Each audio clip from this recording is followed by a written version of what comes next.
আসসালামু আলাইকুম রহমতুল্লাহ। শুভেচ্ছা জানাচ্ছি পদার্থবিজ্ঞান দ্বিতীয় পত্রের বোর্ড কোশ্চেন সলভ সিরিজে।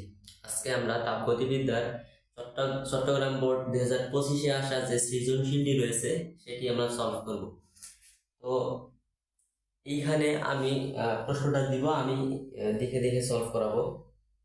এখানে বলতেছে আহ, ক খ যদি আমরা শুধু প্রথমে সলভ করি, সেটা হচ্ছে কোনো ইঞ্জিনের দক্ষতা 100% হতে পারে না কেন। তো কোনো ইঞ্জিনের দক্ষতা 100% হতে পারে না কেন, যদি আমরা এটা সলভ করি তাহলে আমরা জানি যদি কোনো ইঞ্জিনের দক্ষতা 100% হতে হয়, অর্থাৎ আমরা কি জানি, এটা is equal to 1 - T2 divided by T1, অর্থাৎ চাপ তাপমাত্রা এবং তাপগ্রাহকের তাপমাত্রা T2 এবং T1 এর পরিচয় এটা লিখে দেওয়া লাগবে। এবং যদি আমরা কোনো ইঞ্জিনের দক্ষতাকে 100% করতে চাই তাহলে আমরা ইটার মান তখন 1 হয়ে যায়। তো 1 minus T2 divided by T1।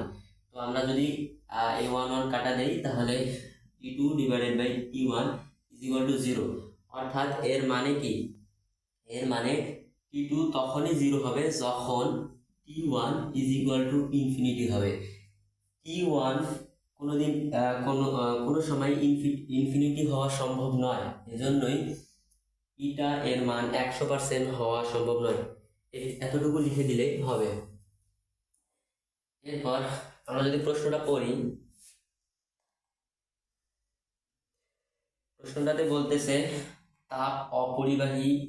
তাপ অপরিবাহী তাপ অপরিবাহী কথাটা লেখাটা দেখার প্রথমে আমাদেরকে এটা বুঝে নিতে হবে যে এটা রুদ্ধতাপীয় প্রক্রিয়া এবং তাপমাত্রা স্থির রেখে, তাপমাত্রা স্থির টি স্থির, অপরিবাহী পদার্থের তৈরি দুটি ঘর্ষণহীন পিস্টনযুক্ত সিলিন্ডারের উভয়টিতে চাপ 1 × 10⁵ চাপ 1 × 10⁵ প্যাসকেল চাপে এবং 123 ডিগ্রি সেলসিয়াস টি 123 ডিগ্রি সেলসিয়াস, এটাকে আমরা 273 যোগ 123 কেলভিন করলাম। চাপে তাপমাত্রায় 2 মোল হিলিয়াম গ্যাস 2 মোল, অথবা সিলিন্ডারের চাপের পরিমাণ 1/3 হ্রাস করে। অর্থাৎ আমরা যদি এটাকে P1 ধরি তখন P2 হবে 1/3 হ্রাস করে, অর্থাৎ পূর্বের যে চাপটা রয়েছে সেখান থেকে 1/3, অর্থাৎ P/3 অংশ, অর্থাৎ 3P - P1। আমরা এটাকে লিখতে পারি 2P1/3, P2 কে লিখতে পারি, অর্থাৎ P2 কি, P2 হচ্ছে 2P1/3। 1/3 হ্রাস করে তা পর্যবেক্ষণ করা হলো। এখানে হিলিয়াম গ্যাসের ক্ষেত্রে গামা এর মান দেওয়া আছে, 1.67 এবং আর এর মান দেওয়া আছে 8.31 জুল মোল ইনভার্স কে ইনভার্স। এখন বলতেছে উদ্দীপকের তত্ত্ব ব্যবহার করে তাপ অপরিবাহী পদার্থের সিলিন্ডারে চূড়ান্ত তাপমাত্রা নির্ণয় করো। প্রথমে আমি বলেছি তাপ অপরিবাহী, এই কথাটা, এই শব্দটা শোনার সাথে সাথে আমাদেরকে মনে করতে হবে এটা রুদ্ধতাপীয় প্রক্রিয়া। তাপ অপরিবাহী অর্থাৎ del Q is equal to 0। তাপ অপরিবাহী হলেই del Q is equal to 0। এখানে আমাদেরকে কি বের করতে বলেছে, এখানে আমাদের বের করতে বলেছে পি এর মান। আমরা রুদ্ধতাপীয় প্রক্রিয়ার ক্ষেত্রে কি জানি, আমরা রুদ্ধতাপীয় প্রক্রিয়ার ক্ষেত্রে জানি পি, আমরা রুদ্ধতাপীয় প্রক্রিয়ার ক্ষেত্রে জানি PT gamma divided by 1 minus gamma is equal to constant, আমরা এটা জানি। তো আমরা এই কনস্ট্যান্টটাকে যদি খাটাই, অর্থাৎ P1 gamma 1 minus gamma is equal to P2 gamma 1 minus gamma যদি করি,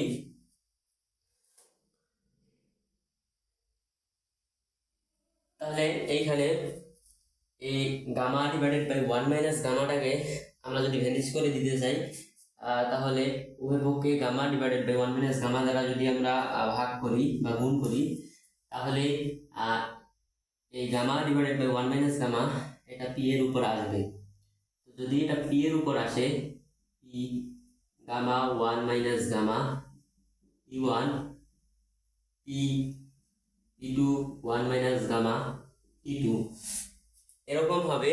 এবং এরপরে আমরা যদি আমাদেরকে T2 বের করতে বলেছে, T1 দেয়া আছে, আমাদেরকে T2 বের করতে বলেছে।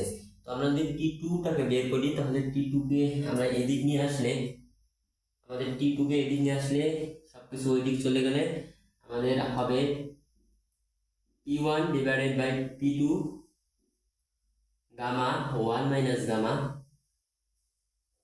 ইন্টু T1 এরকম হবে।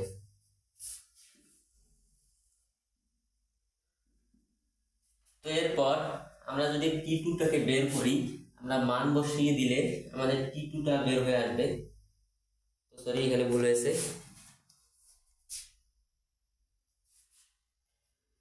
তো এখানে T2 হবে T2 divided by T1 gamma 1 minus gamma into T1। এরপরে যদি আমরা মান বসাই, P2 এর মান কত? P2 এর মান হচ্ছে 2P1 divided by 3, 2P1 divided by 3P1। Gamma এর মান কত? গামা এর মান 1.67 divided by 1 minus 1.67 into T এর মান কত? কেলভিন। P1 কাটা 2/3, 1.67 ডিভাইডেড বাই 1 মাইনাস 1.67। এইটাকে যদি আমরা সমাধান করি, অতএব T2 আমাদের ক্যালকুলেশন করলে এটা আসবে 336.54 কেলভিন। আশা করি এটা গ নাম্বারটা সুন্দরভাবে হয়ে গেছে। এখানে উল্লেখ্য, এখানে দেখার বিষয় হচ্ছে আমরা যখনই দেখব যে তাপ অপরিবাহী, তখনই আমাদেরকে এইটা গেস করতে হবে যে এটা রুদ্ধতাপীয় প্রক্রিয়া, এবং রুদ্ধতাপীয় প্রক্রিয়ায় PT gamma divided by 1 minus gamma is equal to constant. আমরা যদি এই সূত্রটা জানি, তাহলে আমরা এই ম্যাথটা অনায়াসে করে ফেলতে পারবো। এরপর আমরা কিন্তু সব তো এরপর উদ্দীপকের উল্লেখিত সিলিন্ডার দ্বারা কৃত কাজের তুলনা করো। সিলিন্ডার, আমরা যদি উদ্দীপকের সিলিন্ডার লক্ষ্য করি, তাহলে দেখা যাবে প্রথমত এখানে রয়েছে যে তাপ অপরিবাহী, অর্থাৎ এটা রুদ্ধতাপীয় প্রক্রিয়া। এরপরে রয়েছে তাপমাত্রা স্থির, অর্থাৎ এটা সমউষ্ণ প্রক্রিয়া, সম উষ্ণ, অর্থাৎ তাপমাত্রা কনস্ট্যান্ট। অর্থাৎ আমরা যদি রুদ্ধতাপীয় প্রক্রিয়া প্রথম ক্ষেত্রে রুদ্ধতাপীয় প্রক্রিয়া,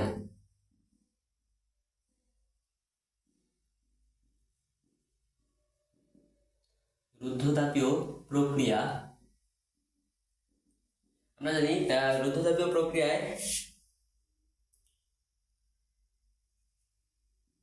W ইজ ইকুয়াল টু কি? আমরা রুদ্ধতাপীয় প্রক্রিয়ায় কি লিখতে পারি? NR T2 minus T1 divided by 1 minus gamma. এটা রুদ্ধতাপীয় প্রক্রিয়ায় আমরা T1 যেটা প্রশ্নে দেয়া আছে, অর্থাৎ প্রশ্নে যেটা দেয়া আছে 123 ডিগ্রি সেলসিয়াস, 123, যদি আমরা এটা কেলভিন করি, এটা 396 কেলভিন হয়। এবং T2 আমরা যেটা বের করলাম, একটু আগেই, সেটা হচ্ছে 336.54 কেলভিন। T1 দেওয়া আছে, T2 দেওয়া আছে। যদি আমরা শুধু সূত্রটা জানি তাহলে কিন্তু আমাদের ম্যাথটা শেষ। অর্থাৎ ডাব্লিউ রুদ্ধতাপীয় এর ক্ষেত্রে আমাদের এ এর মান দেওয়া আছে 2,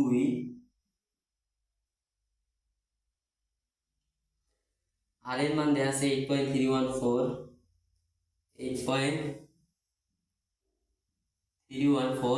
এবং T2 এর মান দেওয়া আছে, আমরা বের করেছি T2 এর মান 54 এবং T1 এর মান দেওয়া আছে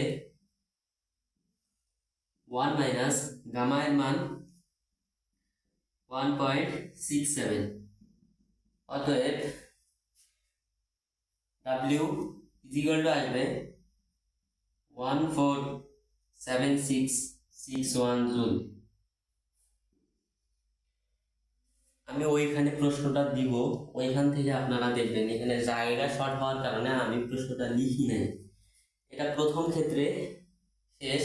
এরপর আমরা যদি দ্বিতীয় ক্ষেত্রে দেখি, দ্বিতীয় ক্ষেত্রে তাপমাত্রা কনস্ট্যান্ট হলে আমরা সেটা সমুষ্ণ প্রক্রিয়া তাপমাত্রা কনস্ট্যান্ট হয়। আমরা এইভাবে মনে রাখতে পারি যে উষ্ণ অর্থাৎ তাপমাত্রা কনস্ট্যান্ট বা রুদ্ধ।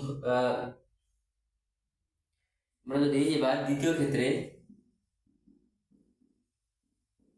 ক্ষেত্রে সমুষ্ণ প্রক্রিয়া,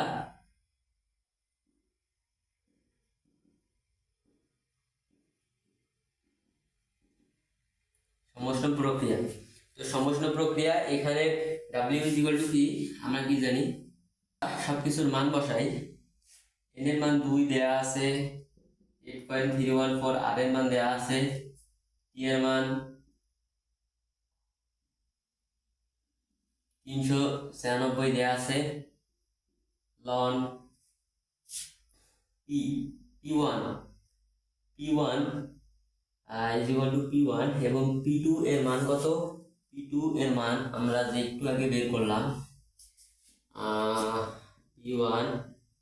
P1 minus P1 divided by 3P minus P অর্থাৎ 2P by 3। অতএব W is equal to 266.9.86 joule. এটা হচ্ছে দ্বিতীয় ক্ষেত্রে কাজ। আমাদেরকে দেখাতে বলতেছে যে কোন ক্ষেত্রে কাজ বেশি।